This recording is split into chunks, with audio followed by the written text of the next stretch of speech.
মারপিট না করলে ইটের বদলে পাটকেল খেতে হতে পারে বলছেন সজল ঘোষ, বিজেপি কাউন্সিলর। তিনি বলছেন মারের বদলে মার হলে প্রশাসনও নিরপেক্ষ থাকে। এটাই সত্যি। 26-এর ভোটের আগে এবার পাল্টা মারের দাওয়াই দিলেন সজল ঘোষ। মারপিট না করলে ইটের বদলে পাটকেল না মারতে পারলে হবে না, এটা ফ্যাক্ট। মারের বদলে যদি আপনি না মারতে পারেন, শুনুন, যেখানে আপনি মারের বদলে মারবেন না, খারাপভাবে নেবেন না, এটাই সত্যি। যেখানে আপনি মারের বদলে মারবেন সেখানে তুলনামূলকভাবে প্রশাসনও নিরপেক্ষতা খানিকটা বজায় রাখবে। কারণ দিনের শেষে থানাকে দেখাতে হয় আমার এরিয়া শান্ত, সেটা শ্মশানের শান্তি হলেও ওদের অসুবিধা নেই। বড়নগরে আমরা পারিনি ঠিকঠাক মারতে, যেভাবে তারা ভোট দখল করেছিল, আমাদের পার্টি অফিস দখল করেছে, পার্টি অফিস ভেঙেছে, বুথ ভেঙেছে, ক্যাম্প ভেঙেছে, আমরা সেটা পারিনি। এবার যে অবস্থা আছে, মানে আমার জন্য ওখানে বিজেপি জিতবে না, বিজেপির জন্য জিতবে না। যাকে প্রার্থী দিয়েছে তিনি যদি প্রার্থী থাকেন, বিজেপির প্রার্থী না ঘোষণা করে বিজয় মিছিল করা উচিত। অর্থাৎ সজল ঘোষ বলছেন ইটের বদলে পাটকেল, পাল্টা মারের দাওয়াই। আর এই পাল্টা মারের দাওয়াইকে কটাক্ষ করে তৃণমূলের মুখপাত্র অরূপ চক্রবর্তী তিনি বলছেন এই হুমকি, হুঁশিয়ারি, পাল্টা মার এগুলো তো বিজেপির সংস্কৃতি। দেখুন, দাওয়াইয়ের ইতিহাস তো বাংলায় নতুন কিছু নয়।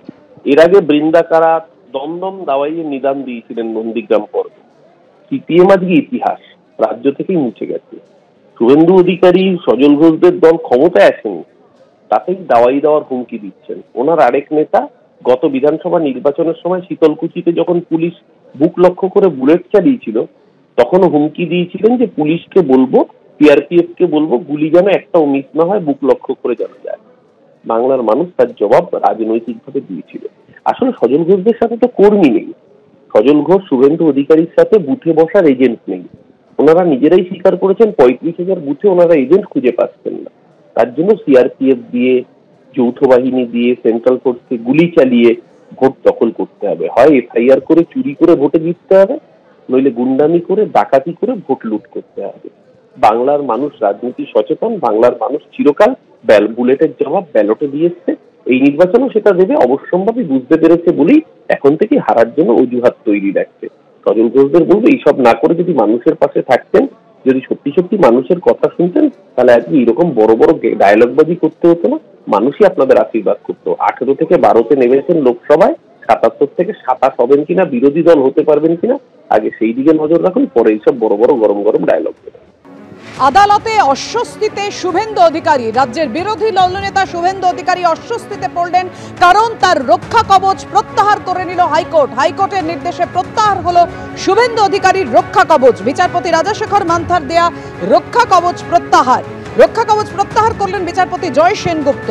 তিনি বলেন, কোনো অন্তর্বর্তী নির্দেশ অনন্তকাল চলতে পারে না। পর্যবেক্ষণ হাইকোর্টের বিচারপতি জয় সেনগুপ্ত। কোনো বক্তব্য থাকলে লিখিত আকারে জানাতে হবে সোমবারের মধ্যে। মানিকতলা সহ মোট 4টি মামলার তদন্তে সিবিআই এবং রাজ্যের যুগ্ম এসআইটি গঠন আদালতে। শুভেন্দু অধিকারীর বিরুদ্ধে দায়ের হওয়া 15টি মামলা খারিজ করল আদালত।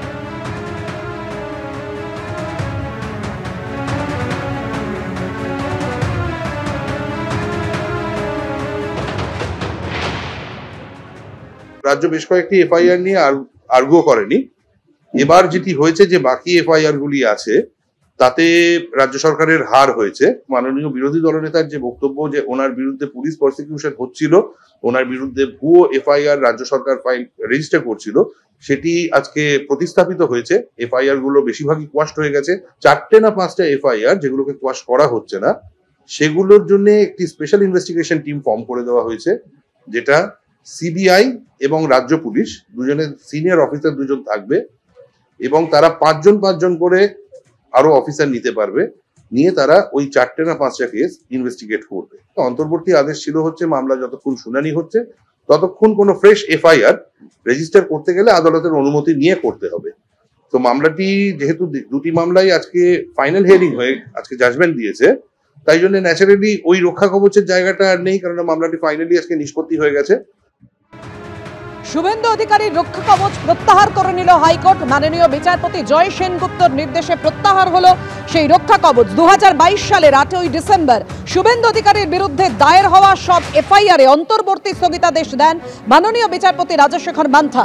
শুক্রবার সেই সংক্রান্ত অর্থাৎ আজকে সেই সংক্রান্ত মামলার শুনানি ছিল, সেখানেই বিচারপতি জয় সেনগুপ্তর পর্যবেক্ষণ, কোনো অন্তর্বর্তী নির্দেশ অনির্দিষ্টকালের জন্য হতে পারে না, এটার শেষ রয়েছে। অর্থাৎ প্রত্যাহার করা হলো শুভেন্দু অধিকারীর রক্ষা কবচ।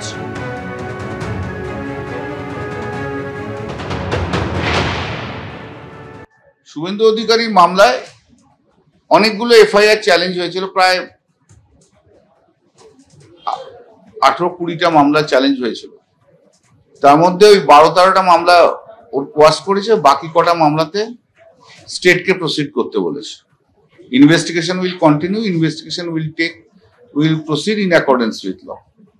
এবং এখানে সিটের সিট করেছে। ওয়েস্ট বেঙ্গল পুলিশের একজন এসপি থাকবে র্যাঙ্কে, আর সিবিআইয়ের একজন থাকবে, তারা দুজনেই ইকুয়াল সংখ্যা নিয়ে তার ইনভেস্টিগেশন হবে। এখন আগেকার প্রোটেকশন অনুযায়ী তো সব কোনো ম্যাটারে এফআইআর করা যাচ্ছিল না, বা বীরবাহা হাসদা ম্যাটারেও এফআইআর করা যাচ্ছিল না, সেগুলো এখন রাস্তা খুলে গেল, সেই রাস্তা অনুযায়ী চলবে। অর্জুন সিং যে পিটিশন ফাইল করেছিল সেই পিটিশনও ডিসমিস করে দিয়েছে, এবং অর্জুন সিং এর ক্ষেত্রেও সেম অর্ডার হয়েছে। অতএব law will take its own course, law will proceed with the investigation. রাজ্যে এসআইআর নিয়ে জল্পনার মধ্যেই এক ব্যক্তির ব্যাগে পাওয়া গেল প্রচুর ভোটার কার্ড। একেবারে রাশি রাশি ভোটার কার্ড ব্যাগ খুলতেই বেরিয়ে এলো। কিভাবে এত ভোটার কার্ড, তা নিয়ে রিপোর্ট চাইল নির্বাচন কমিশন। কথা বলবো, আমাদের সঙ্গে রয়েছেন আমাদের প্রতিনিধি রুমা পাল। রুমা, কি পদক্ষেপ কমিশনের? দেখো, জানি রাখি এই ঘটনার সামনে আসার পরই কিন্তু কমিশন নড়েচড়ে বসেছে, এবং কল্যাণীতে যে ভবঘুরের কাছ থেকে প্রচুর এপিক কার্ড পাওয়া গেছে, সেই ঘটনার কথা যখন নির্বাচন কমিশন জানতে পারে, সেই ক্ষেত্রেই কিন্তু রিপোর্ট তলব করা হয়েছে সিও দপ্তর থেকে। এবং কিভাবে এত এপিক কার্ড তার কাছে এলো সেটাও জানতে চাওয়া হয়েছে মুখ্য নির্বাচনী আধিকারিকের দপ্তর থেকে, এবং জেলা নির্বাচনী আধিকারিক কাছে জানতে চাওয়া হয়েছে সিও অফিস থেকে। এবং পুরো বিষয়টা খুঁটিয়ে এবং পুঙ্খানুপুঙ্খ বিষয় পুরো রিপোর্ট দেওয়ার কথা বলা হয়েছে। কারণ এই ঘটনা একটা বলা যেতে পারে একটা অভিনব এই ঘটনার সামনে এসেছে, কারণ একজন ভবঘুরের কাছ থেকে এতগুলো এপিক কার্ড যখন কার্ড উদ্ধারের যে ঘটনা সামনে আসার সঙ্গে সঙ্গে কিন্তু মুখ্য নির্বাচনী আধিকারিকের দপ্তর থেকে সংশ্লিষ্ট জেলা নির্বাচনী আধিকারিকের কাছে রিপোর্ট তলব করা হয়েছে। ধন্যবাদ তোমায়। শুভেন্দু অধিকারীর রক্ষা কবচ প্রত্যাহার হলো। অন্যদিকে হাইকোর্টে আপনাদের জানিয়ে রাখি, রক্ষা কবচ মামলায় একেবারে অর্জুন সিং তিনি আপাতত স্বস্তি পেলেন। এই সব মামলায় 6 সপ্তাহের মধ্যে গ্রেফতার করা যাবে না অর্জুন সিংকে। হাইকোর্টে এসব মামলায় আগাম জামিন দিতে পারবেন তিনি। অর্জুন সিং এর বেশ কিছু মামলায় শুনানি চলছে সুপ্রিম কোর্টে।